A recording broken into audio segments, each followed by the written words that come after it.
You're listening to the Afterburn Podcast, episode number 4. Altitude.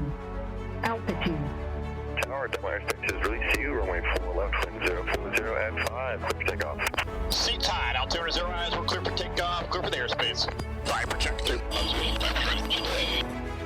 My parent ramp curveballs at 354. Line set. Viper 01, be advised, the restricted area 6002 is still active. Lights on. Next picture 16, 15,000, targets in the back. Viper 1 targeted. Going down the chute, as soon as I pull off this target, I know if I lose a spot and I don't shoot, he's gone. He knows we're there. We burned the target. He's going to run, and they won't get another chance to get this guy. That's the voice of my guest today, Major Cody "ShiV" Wilton, who's entering his 3rd season as the commander and pilot of the A-10 demo team. In that clip, he's talking about his first deployment to Afghanistan and strafing some insurgents up in the mountains. We're going to talk everything from A-10 demo, coming back from sequestration today, what he had to do to get that going, his deployment to Afghanistan, as well as his beginning in the Air Force, which is rather unique. He was enlisted. He was a linguist who spoke Russian and did a lot of exchanges, or rather a lot of interaction with the Russians, and ensuring all of our treaties were kept there.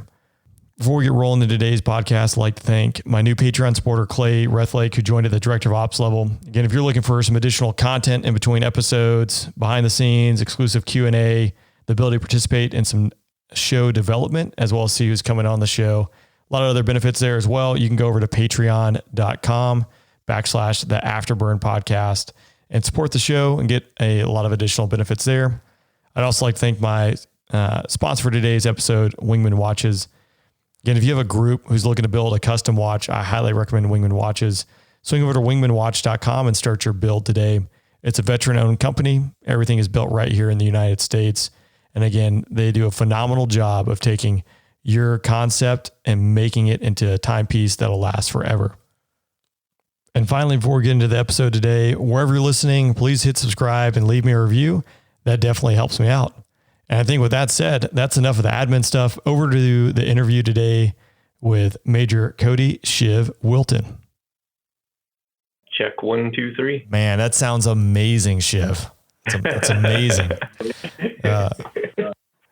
Just perfect audio. Well, ShiV, thanks for joining me on the podcast, man. I'm really excited to have you on here. It was fun raging around for a few years on demo with you.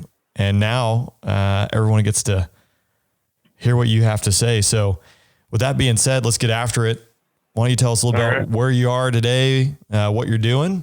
And I know people will be interested in hearing that. Awesome. So I'm Major Cody "ShiV" Wilton. I'm currently the A-10 demonstration pilot out at Davis-Monthan Air Force Base in Arizona. And with that too, you're rolling into your 3rd season as a demo pilot, right? Yep, doing a 3rd year. So a victory lap, we'll call it. Yeah, because normally it's just a 2-year deal, but back for one more. That's kind of exciting. Yeah, it's definitely exciting. You know, it just kind of lined up. We obviously you were there, but we stood up this program in 2018 from scratch, and obviously we made a lot of moves in the way the demo construct is set up within the Air Force and all those changes. So just kind of one more year to see some of the big changes go through before we hand it off. Yeah. So you stood the A-10 program back up. It had been shut down after sequestration for about 6 years, right? 7, yeah. And you've gone in just a 2.5-year time or 2-year time span, right? From standing the program up. And now you guys got jets that are painted with heritage colors and things like that. So you really have transformed that program. Yeah, we've been pushing hard for everything. Probably, we win some, lose some, but we won a lot because we got a lot of great support throughout the wing. Actually, our wing commander and group commander, when we stood up the program, used to be safety observers and narrators back in the day. So they understood the importance, and that was huge. Yeah, I think it's one of those things, and it's a struggle. It's a long-term investment, and everyone at the wing who is worried about generating sorties this day, tomorrow, next week, or whatever it might be, it's really tough to see that when you're supporting a demo team, it's a long-term investment. It's going to be some 8-year-old kid who goes to an air show and never thought about flying or never thought about joining the military. And now the hook is there. And then 10 years later, they're pursuing a path. So with that being said, you kind of had a different path than, or a slightly different path than most pilots get into the Air Force. Can you tell me about that? Yeah, so I was probably similar to you. In high school, I was eyeing the academies. And so that was where I was planning on trying to go and work my way up towards that.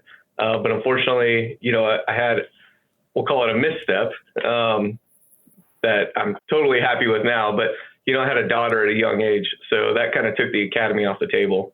At that point, now I got to support my daughter and her mom and trying to figure out what I'm going to do. And obviously I was looking at going to the Air Force Academy. So enlisting became kind of a natural decision from there. So that's where it started. So I enlisted, at 18, and when I went to the MEPS office to get a job, you have this huge list of jobs and so many opportunities. You take the ASVAB, right? You get your score, and that's what qualifies you for different jobs. But it is a massive list of different jobs. And you're like, dude, I could be any of this stuff. And they're like, yeah, man, you scored. This is what you scored. So you can pick any of these jobs that you want to do, be who you want to be. Right. And, I just told him, I was like, which one gives me the most college credits? And he goes, oh, this linguist gig, that'll do that. You go out to Monterey, you go for a year. It's a regionally accredited school. I'm like, sounds good. Most college credits. And it's like 45 college credits, for 1 year at Monterey or something like that. So that's how I ended up, picking that job. But when I enlisted, that was kind of the start of the whole process. Well, I always talk about, having a goal and going after it. And then there's going to be hurdles and setbacks. Obviously you had a hurdle to overcome initially, right? Being a young guy right out of high school and now has to support a family, but you still wanted to go fly. So was it, and that's what I think is really interesting is the fact that you knew you wanted to be a pilot and then still figuring out, hey, I have to kind of navigate this hurdle, which is, all right, I got to provide for the family, but I also need to get college credits and so going after it. I assume your drive, it sounds like it never changed and your focus really never changed. You were just adapting to the environment that you had. Yeah, exactly. And so part of that, there's actually another hurdle. So when I was a kid, back in the 80s, childhood asthma was a popular diagnosis that a lot of people had. And so when I went to enlist initially, I had high scores, everything, I had a lot of family in the military, and then they turned me down because I had childhood asthma, even though I went through the waiver process and, it said I was good, but somebody has to sign off on that waiver and he elected not to the first time around. And I was like, oh, well, this is terrible. So I started trying to shift my game plan and all that. And I actually, one day I'm like, you know what? No, I really want to do this. I want to be in the military. I want to be a pilot. This is my end goal. I actually ended up writing my congressman a letter, and I wrote it and kind of forgot about it. And then 2 months later, I got a letter back from that congressman that said, take this letter to any MEPS center you want to go to, and you will be in the Air Force. And that was it.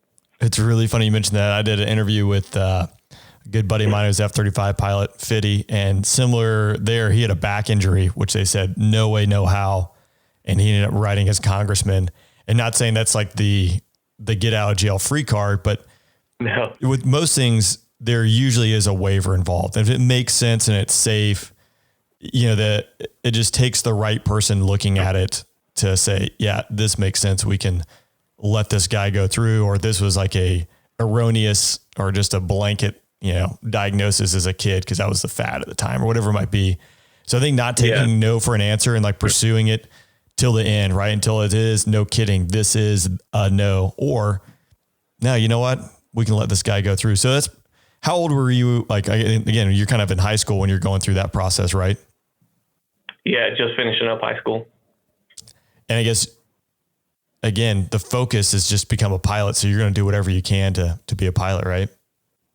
Yeah. So that was kind of the game plan going in, but at the time now I've got a different focus, I have a different job. So, I enlisted, went to boot camp, went out to Monterey, to learn Russian. And then, I was out there for a year, which is, obviously you can't complain about going to Monterey, and the school there, Defense Language Institute, is actually one of the best language training centers in the world. It's world renowned for the quality of education you get there in that language. So in 1 year, they can make you extremely capable in a language versus, I think the equivalent is about 6 years of college education you can get in 1 year at DLI. Yeah, that's incredible. So did you walk out fluent in Russian?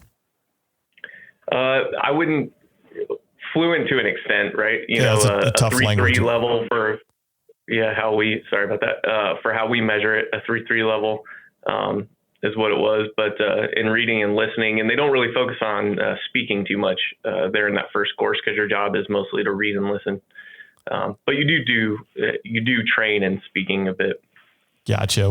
What'd you go do when you left Monterey? I came out to Davis Mountain and flew on the EC-130's compass call, so the jamming platform. And so how long did you do the compass call? So that was kind of the thing. Like when I enlisted, you know, and I wanted to be a pilot, but you kind of got to back burner those. It's a goal, but you can't just go into a job and be like, I'm going to be a pilot and tell everybody that's what I'm going to be. And then they're not going to invest in me as a linguist. Right. And so my goal was just to be the best at that job that I could be. So I was there for about 3 years, and I was able to work my way up to an instructor in my crew position there. Just constantly taking every opportunity they had for any extra training, advancement, and stuff like that. What you said about being the best, that holds true. Like, yeah, you still want to be a pilot, but you can't just roll in there and say, hey, I want to be a pilot, send me to pilot training, or get me a commission and send me to pilot training. Your job is to be a linguist. That's what the Air Force is paying you to do. So no matter what you do, you have to be the best, right? Yeah. And you're not going to, you just got to be good at whatever your current job is. If you're not good at your current job, then you're not going to pick up those mentors and those people that'll help push you along the way to be, greater, to be what that is you want to be in the future. If you want people to invest in you, then you got to invest in what you're doing, and go all in. And that's spot on. And that's applicable to no matter what you're doing in life, I think. So you obviously you kicked butt there for 3 years, and in that 3 years, you start applying to OTS, or what's the process there? No. So at this time, I was focused on being good at that job, and then, hopefully moving on. As you know, like when you're a pilot, once you become an instructor, like life in the squadron gets a little bit easier. You've read most of the books, you've done a lot of your studying up to that point, and now you're mostly refreshing or learning things that are new. So my game plan was to go to school, start finishing up my degree and everything after I hit that point. But then they gave me a call and they're like, dude, we got to send somebody to advanced Russian and you're going to be the guy. So they want to send me back to Monterey for a year. And that's where I kind of guided that opportunity. So I talked to them. I'm like, look, I would love to do advanced Russian, but if I do advanced Russian now, it kind of changes a lot of my timelines that I got planned. And so I worked that into going to do the open skies job. So they're like, hey, you take this advanced Russian slot, we'll let you interview to be an interpreter at the Defense Threat Reduction Agency, where we do the treaty work with Russia for the Open Skies Treaty and the START Treaty, and all that, which is an extremely interesting job. And again, you go back to Monterey, get more college credits. So how does it go from being a cryptological operator, linguist, to becoming an A-10 pilot? So when I did that advanced, so I went back to Monterey to learn to be an interpreter for DTRA. So that was like another year and a half in Monterey. And then I went out to DC, just south of Alexandria is where Fort Belvoir is. And they have the Defense Threat Reduction Agency out there. And it's a pretty cool assignment. It's joint. So it's mostly Navy and Air Force. And there's some Army guys on the START treaty side. But the open skies portion is Navy and Air Force. And, our mission there is we would go to Russia, fly our airplane to Russia and take pictures, all open source type stuff. It's all treaty work. And then we would also do some treaty negotiations as the interpreters and stuff like that. And then we would fly on the Russian airplanes when they would come here to the States. So I actually have, if I look at my flight records, I got some very odd airplanes on there from doing the Open Skies Treaty. How was it flying on Russian aircraft? That's fascinating. It was their airplane it was a Tu-154 that they also used for like astronaut transport and training, like navigation training and stuff like that. And then it would dual role as their Open Skies airplane. And it was actually extremely reliable. It kind of the Tu-154 looks like a 727, the 3 engine with the motor at the top. Yeah. They're in the back, all tail mounted. And it was extremely reliable. I remember one time we had a delay because our APU wouldn't start. We were in Alaska with them. And I remember we would sit in the front as they're doing air traffic control comm. They have their own interpreters, but we would monitor and also weigh in if air traffic control wasn't giving them what they were requesting, because the Open Skies Treaty Mission is actually number 3 on the priority list. So you got, presidential transport, and then medevac, and then Open Skies. That's where it falls. So they pretty much can fly wherever they want, and air traffic control has to honor that as long as there's no other, those top 2 priorities aren't in the way. Oh, I didn't know that. Yeah. So they can just tell them where they want to go, and ATC has to make it happen. Exactly. And, obviously you would get some controllers that may not be familiar with that. So that's why we would, as an interpreter, you'd sit up there. We would also monitor, where they were taking photos and stuff like that. Even though it's open source, we just wanted to track that. So we would have an interpreter monitoring them in the back, and then we'd have another one up there assisting with air traffic control if needed. If you had a young controller that wasn't, familiar with the Open Skies program or something like that. And I imagine your interaction between the two, or between the Russians and you, it probably ended kind of on the plane, or the debrief type deal. You guys didn't actually get a chance to. Oh no, we'd stay at the same hotels. We'd go out to dinners together.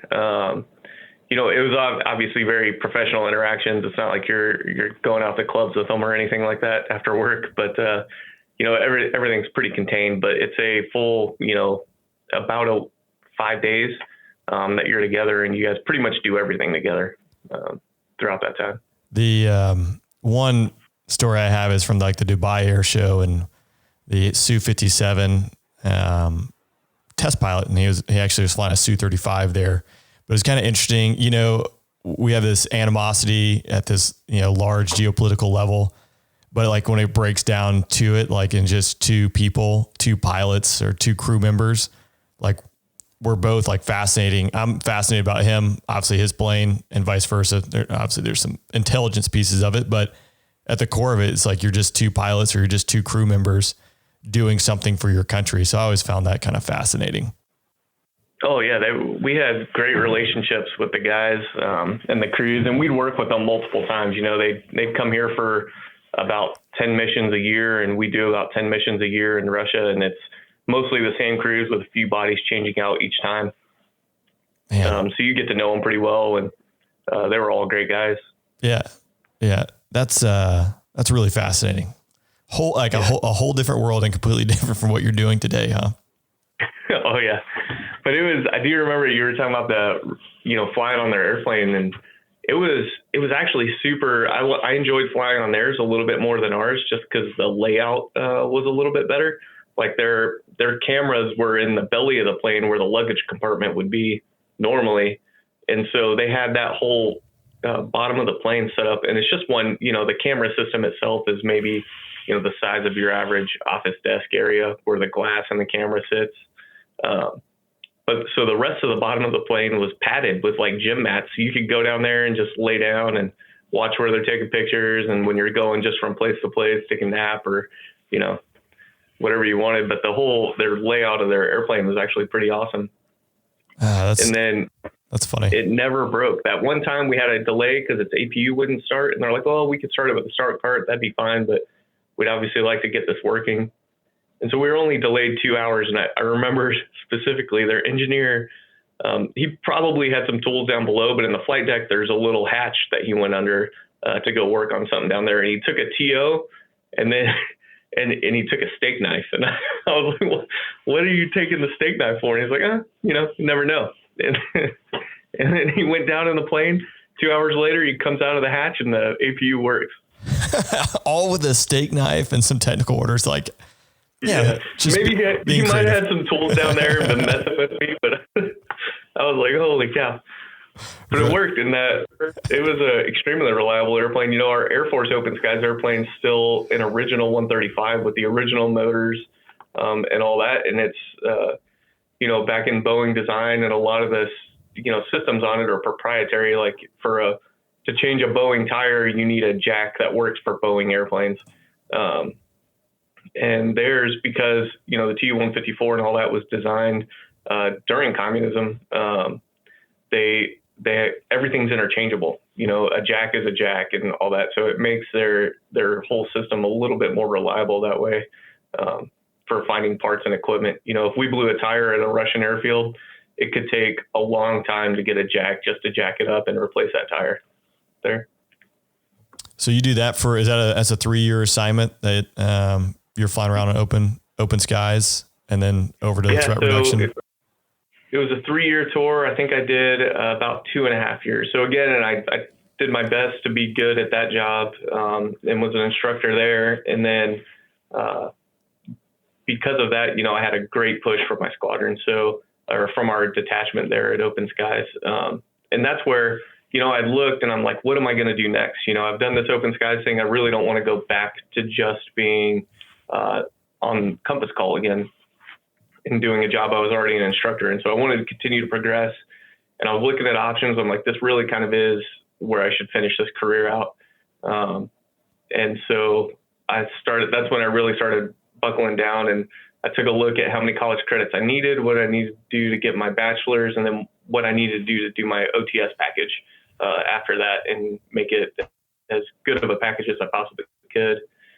When you go like, hey, you're going to go to OTS and you're going to be a pilot, like, you know what you're going into, right? When you start? Exactly.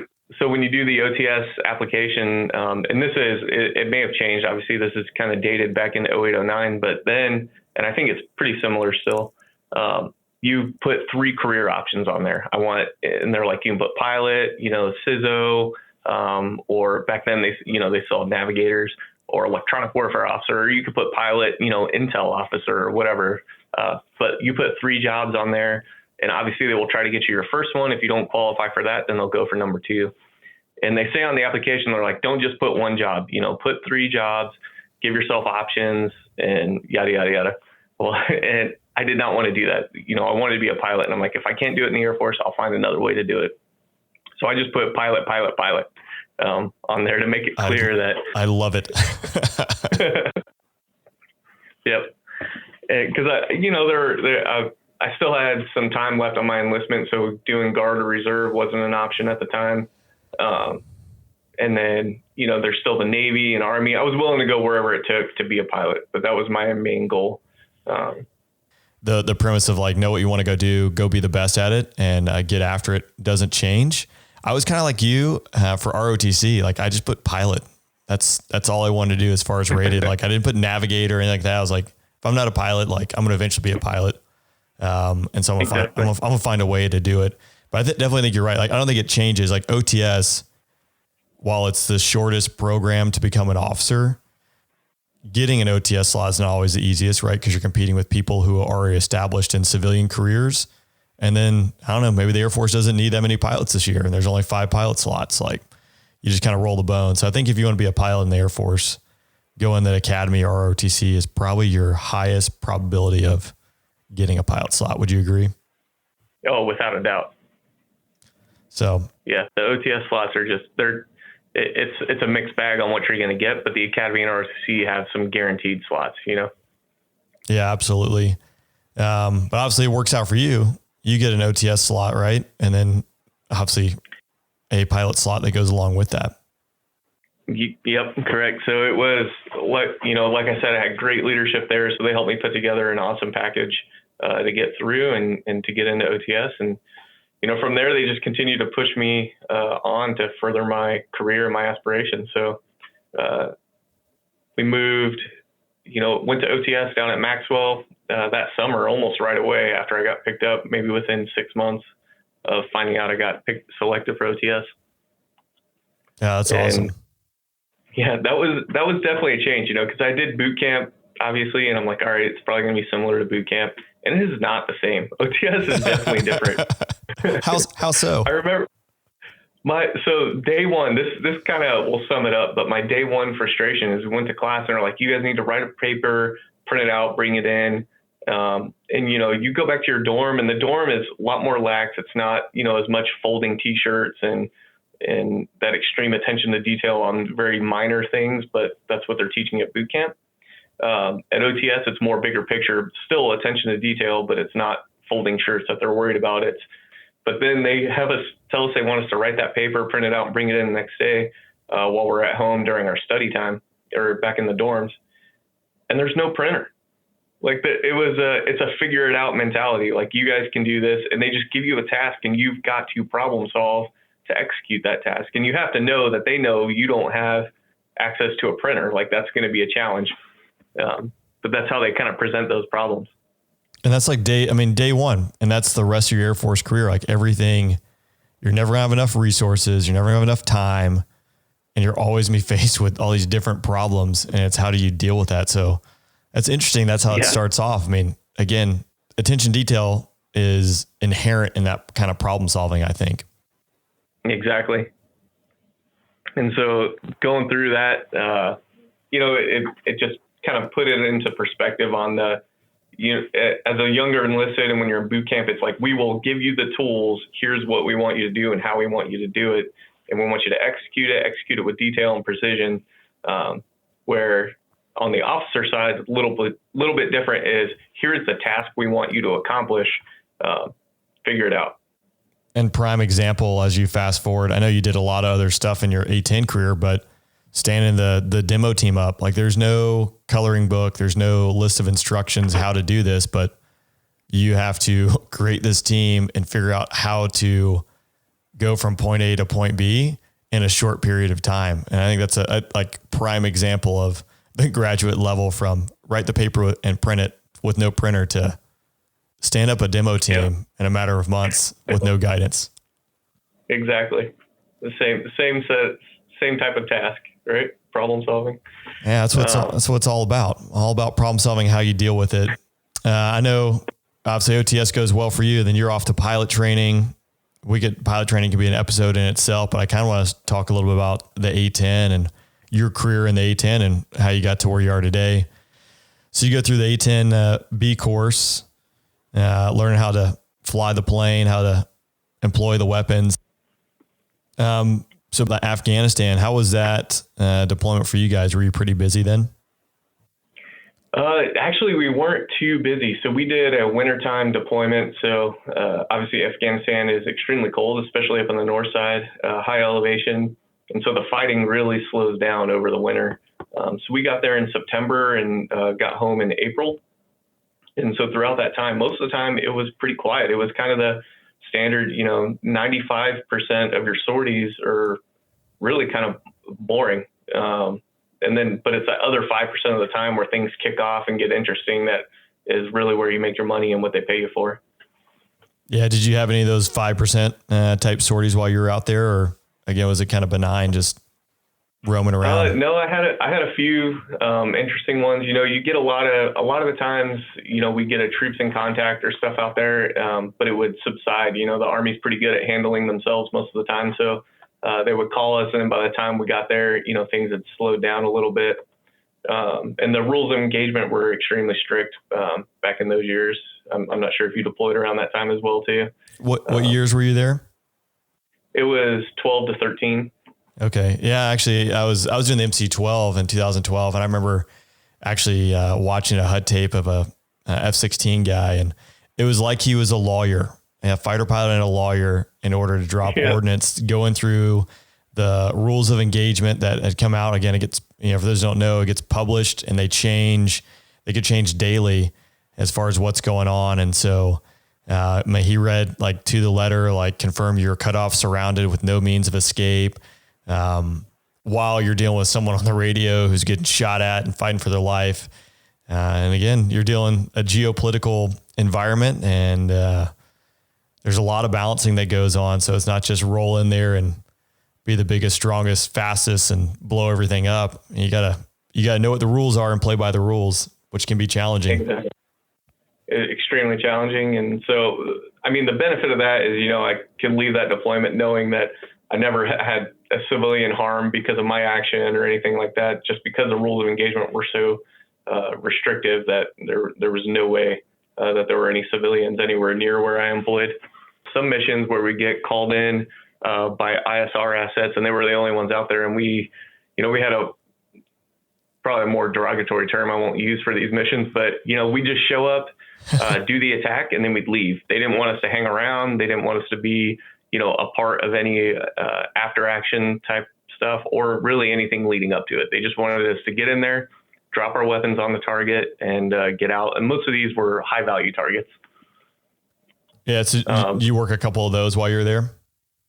Yes. Yeah. And actually the first time, I strafed an actual, where I could see the target, the individual in my targeting pod and track them and strafe that individual with a gun was on one of those missions. And it was pretty challenging. We showed up, they called us. It was a long flight to get up there. It was way up in the north side of Afghanistan. I had never been up in that area before. In fact, I don't think our squadron had been up there yet. And extremely wild terrain up there. Had you ever went up that way? Yeah. I mean, the mountains are insane. And I remember actually seeing Mount Everest way off in the distance, and there's nothing but mountains. Different world. And this one was, there was this huge canyon, and there's a village inside the canyon. And I'm like, dude, I didn't know Afghanistan had its own Grand Canyon, but it was massive. And the village is down inside there where this guy's located, and he's kind of out away from the village. And they call us in, and we can only see him in the pod because he's in this canyon on two sides of the hold. We're holding 360 degrees around the target about 5 miles out because we don't want him to hear us or see us. And we're looking through those targeting pods to try to find them. So there's only about a 20-degree window on the south side and on the north side where you can actually see the target. And the rest of the time you're blind. He could be moving, going somewhere else. And we'd have to pick him back up with help from the ISR asset that was on station. How was it? So you ended up strafing that high value target there in that canyon? Yes. How was it managing the terrain, positive identification of it? Like what were you guys doing? How did that flow? So the challenge, because of that small window where we could actually see him, our goal was to do what's a buddy strafe, where at this time I was a wingman.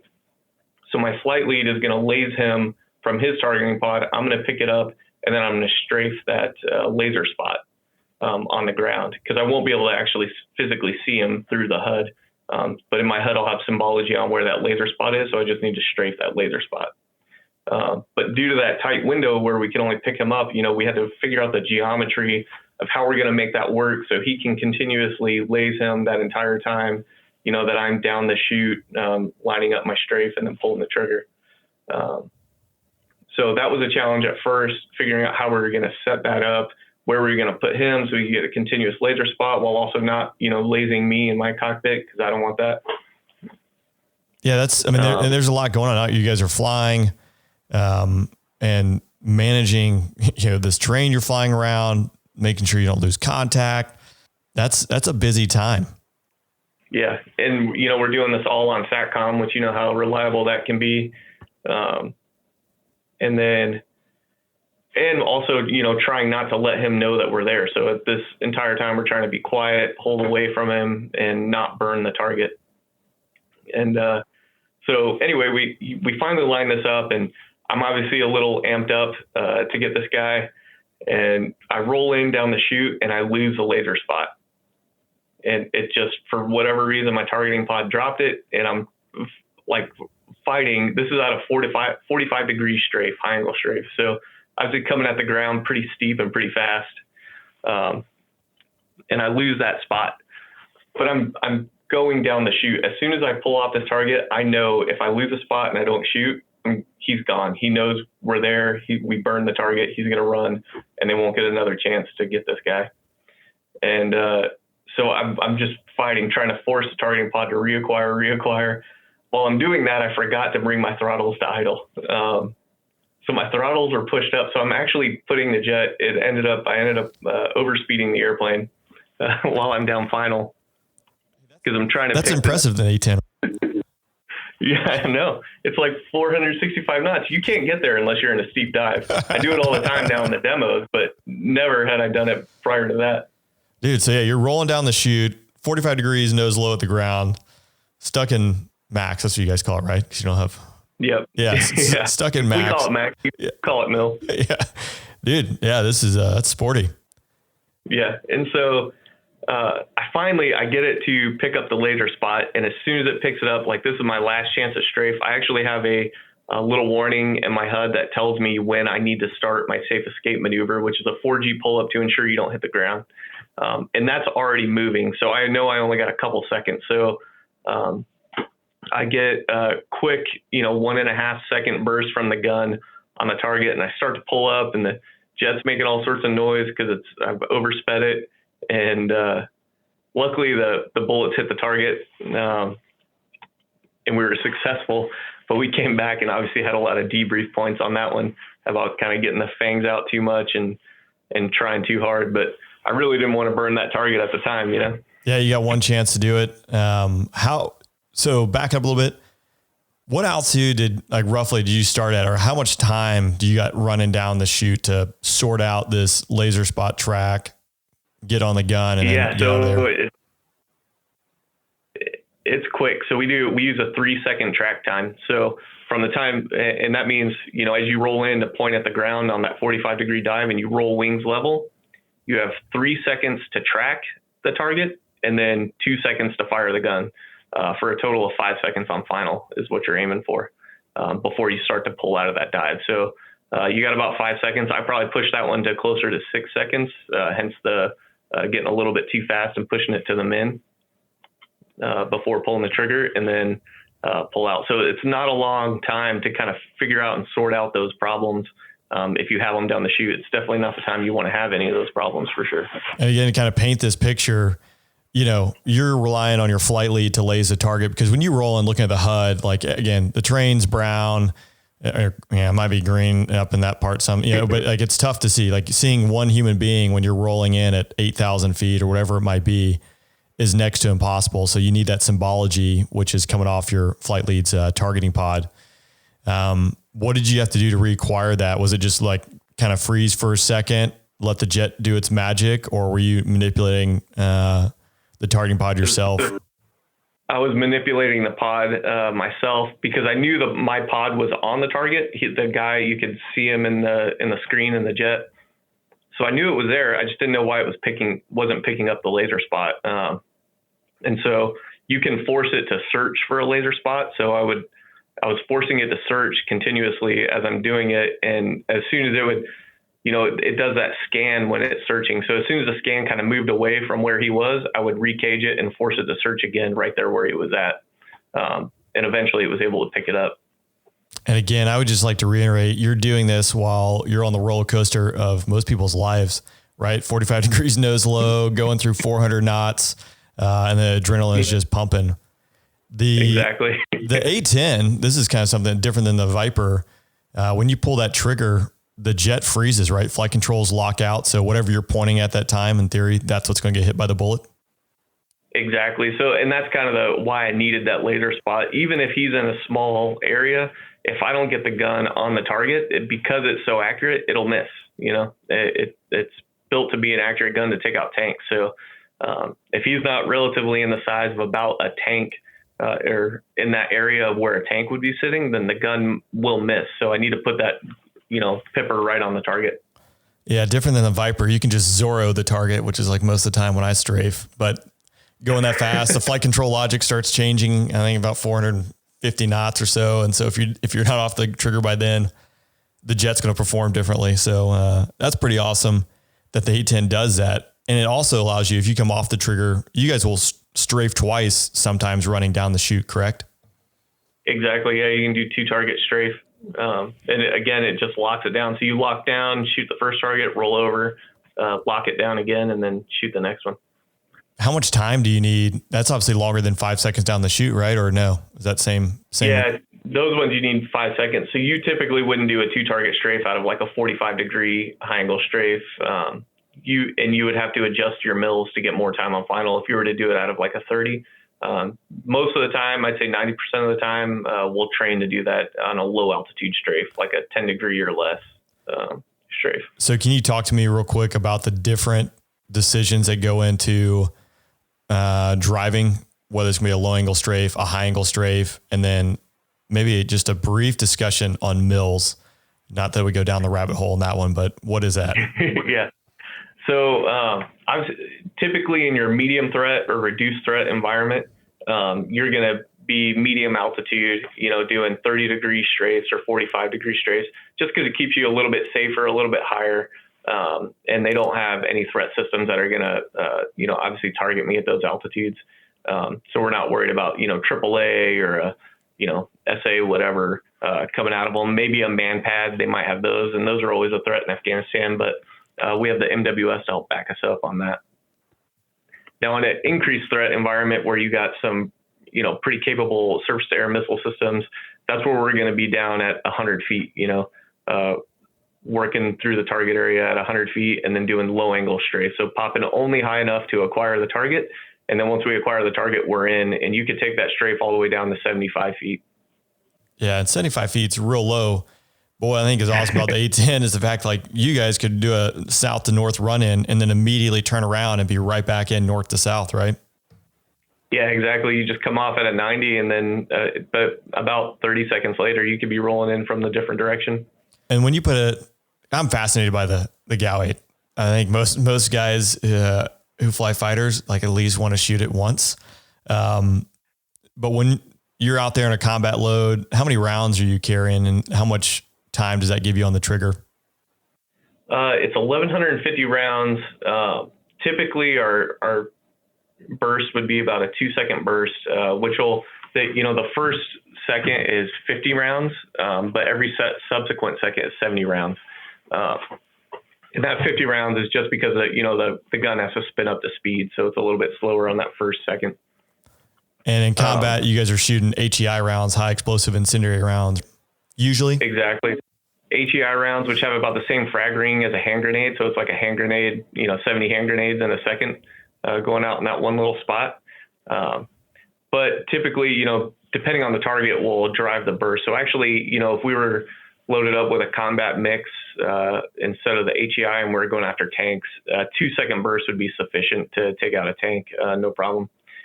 But people are a little more resilient. They're smaller. So in Afghanistan, we would try to get, a 3-second burst on target, put a little bit more rounds down. Yeah. You say people are more resilient. It is crazy to see what a human being can survive. I know I've seen 500-pound weapons detonate right next to a person or in the building or in the car and people go running out. Yeah. I imagine A-10, usually the gun is kind of the default thing, but you guys carry a lot of other ordnance. Yeah, correct. We can pretty much carry almost everything that's out there right now, except we don't, mess around with the SDBs, the small diameter bombs, just because we, can't put as much smash on them as some of the other platforms out there. So it's not as effective as it would be. Well, you can't put enough smash unless you use your technique of just diving at the ground. But then again, it kind of defeats the point of the SDB. Yeah, exactly. And so going back a little bit, when you were talking about obviously strafing and mills, for a 30 high angle strafe, we would start normally at 6 seconds. And what that will buy us is that 3-second track time, 2-second burst on the gun. And then we got to pull out to not go below 1,000 feet min altitude is what we're shooting for on those. If you wanted to, now you can take that, and that's all math and geometry as you're familiar. But you can take that triangle of the strafe pass and extend that out. And now you can move out a little bit further in your base distance, your distance from the target before you roll in, and go a higher altitude, let's call it 7,000 feet. And now that may buy me 3 more seconds on final. So now I can get a 6-second track time versus a 3-second track time and give me more time to acquire the target. And there are certain scenarios where you may, devise mills like that. If it's an extremely reduced threat area, you're not worried about someone shooting you while you're down on final. But that whole 3-second track time is, that's based on having a AAA threat out there. And once I roll out, now he knows I'm pointing at something and I'm going to be pointing at it for a little while. So that's when he's going to want to shoot me. So you obviously want to minimize that time. That's what's fun about being a pilot. There's a lot of challenges that go into it, and you're always trying to be the best at it and, do your job right. Exactly. Yeah. There's tons of opportunities to mess it up, and you don't want to be that guy. Right. But again, there's no perfect sortie, right? And we all make mistakes. Like you alluded to, like, hey, I was going fast and oversped the jet. Like that's a mistake. But you learn from it. And then also you tell those around you about it so they can learn from it and then potentially not make the same mistake. And then in the end, we're all better. And the whole goal is to make the team better. Exactly. And we actually went back after that. So the A-10 has we call it a peak performance tone and a chop tone, because buffet to stall is it's rapid. I mean, as soon as you get in the buffet in the A-10, you're stalled already. So we have these tones to kind of warn us. So you would get a chop tone in the jet right before you're going to stall it. Well, unfortunately for me on that one, especially as I'm doing that safe escape maneuver and got to pull out of that dive, I had a chop tone going off, and I wasn't familiar because I hadn't do this. And this is in the manual. That's something we talk about training, but you normally don't ever take the A-10 up to its max speed. So it's not something that's reinforced later. But it also does a chop tone when you're overspeeding it. So as I was pulling out of this dive, I'm like, oh, dude, I shouldn't be stalling right now. Like, there's no way I'm about to stall. But I got this chop tone going off the whole time. So we kind of went back and talked about that. Like, yeah, don't forget the chop tone also is when you're overspeeding it. So that kind of weighed into how many G's I was pulling at the time because I didn't want to stall the jet, but I'm also getting closer to the ground on a 45-degree dive. The automation and knowing what the plane is telling you, because there's so much to know about each one of these aircraft that you fly, the weapons you employ, or, just point A to point B, depends on what you're doing. And if you don't know it, or if you haven't been exposed to it or find yourself in that situation, you probably never found yourself in that scenario again, but by telling that story, it is going to reinforce it in some other younger dude, or even some experienced A-10 guy who's never experienced that. Like, oh, that might be a clue later on that they just store in their memory when they find themselves in a situation. That's why I think it's so important to share the lessons learned, because there's just so much to know when it comes to aviation. Oh, exactly. Yeah. I've had a few opportunities to share stories with the squadron throughout my career. And so and again, with that, this is really kind of fast forwarding, but you're a FCF pilot, a functional check pilot, right? So you're taking the planes that just had wings swapped out, motors changed out, flight controls worked on.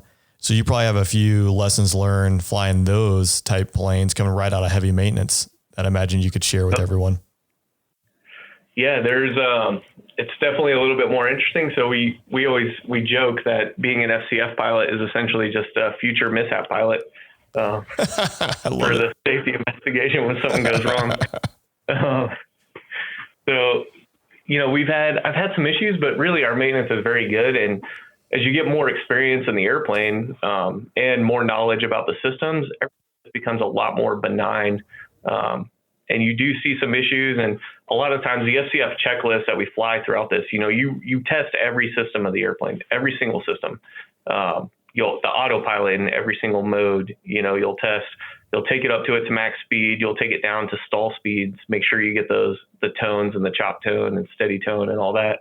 And the buffet comes, after those. And you want to make sure every system works. So when we hand this jet over to a brand new student on his first flight, the jet is as advertised, right? Everything's working the way it should be.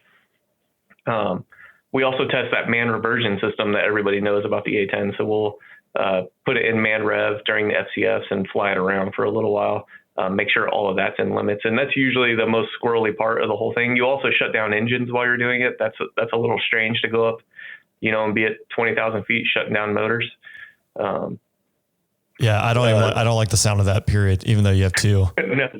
Yeah. What's flying like in man reversion? I imagine I just hear stories. It's hard. Yeah. So the system, everybody talks about it's a system to get you home, and there have been pilots that have landed it. Kim Campbell, Colonel Campbell, now has done it previously. Her husband, Soup Campbell, was our wing commander actually when we stood up the demo program. But the man reversion system was designed just for you to get out of bad guy territory. So you're fighting, across the front lines on the other side of the FIBA or FLOT, and you take battle damage. Now you can fly the jet into good guy territory, pull the handles, and get out of the airplane. It was never really designed to land the airplane with that system. People have done it, but there's an equal amount of people who have tried and were unsuccessful, and none of those survived. So it's kind of a risky venture to say like, oh, I'm in man rev, I'm going to go back and land it. Like it's a big decision to make. But the flying it itself, it's extremely mushy. You're not flying the flight controls anymore. You're flying the trim tabs. And that's what it's going to. So it goes to manual reversion, and you're just using cables and pulleys to fly those trim tabs with no hydraulic assistance whatsoever. Does it go automatically, or you gotta flip that switch. So there's a switch back there, and as soon as you flip it, if you have good hydraulic systems, it will deplete those hydraulic systems, take them down to zero, and then it'll essentially change over the servos and do an aileron float up. And then now it's disconnected from the ailerons. It disconnects the flight controls from them and is connected to the trim tabs instead. And obviously when you flip the switch back, then it re-energizes the hydraulic system.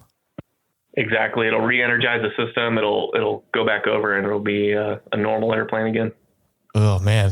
I just think flipping that switch on a good airplane that makes me cringe. But obviously you got to test it, because if someone ever needs it, that's what you want. And you mentioned FLOT earlier, a forward line of troops there. So really it's just to be in bad guy territory and get you across the line. So when you hop out of the aircraft, you got friendlies that are coming to get you versus the bad guys, right? Exactly. And that was the entire intent behind the system. And it's a great system. When we do the FCS, we'll take it out. So part of this, it's all flight control rigging, obviously the A-10 is still just a hydraulic flight control system with the stick, your standard old school system, which I think, us and the F-15C are probably the only ones, only current fighters that are not a Flickus type system, right? That you guys are used to. Yeah. I don't understand why you wouldn't have fly-by-wire, but it definitely has it's paid dividends in the A-10. Cause like you mentioned, Colonel Campbell, she got shot up over Iraq and was able to get the jet back. And I think if people Google that, that plane was it was like Swiss cheese, just riddled with holes. Exactly. Well, Shiv, you have a fascinating career going from the enlisted side of the house, kind of navigating some hurdles that you had to get around in order to become a pilot. I think that there are people out there who definitely can relate. And when they hear that, know that there's a way to press forward and get after their goals. It's exciting that you get to go on the road again as the demo pilot. I'm excited to see you fly at a few shows. Is there anything else you wanted to talk about or say to people who are listening in today? I hope they come out to some shows and talk to us a little bit more, but I'm excited to get back out there. I mean, how much fun and what a great opportunity the demo program is. So I'm excited to do it for a third year and see how much I improve even this year over last year. Obviously we get better every time we go out there and practice. So I'm excited to get out there and try some things new and really perfect my craft a little bit. It's the best job that's out there. For those listening, you can find Shiv at ShiV Wilton. I'll post it up there on Instagram, as well as the at A-10 demo team, where you can get a lot of extra content, see some cool videos of Shiv flying around in the mighty Hawg, and then get out to an air show and see it in person, because that's really the best way to do it. Yeah, man, come out and see the Hawg. Hopefully we'll put on a good show for everybody. Absolutely. Shiv, thanks for the time today. Again, I appreciate it, and look forward to seeing what you're going to do this next year on the demo, and then the next chapter of your life. Congrats, man. Rain, thanks for having me, man. It's been awesome. Yeah, absolutely, brother. Hope you enjoyed today's interview. I'll be back in 2 weeks with F-16 weapons instructor, Major Andy Chaos Davis. Wherever you're listening, please hit that subscribe button and leave a review. Again, that really helps me out. And if you're looking for additional content, patreon.com/the Afterburn podcast. Until next time, don't bring a week.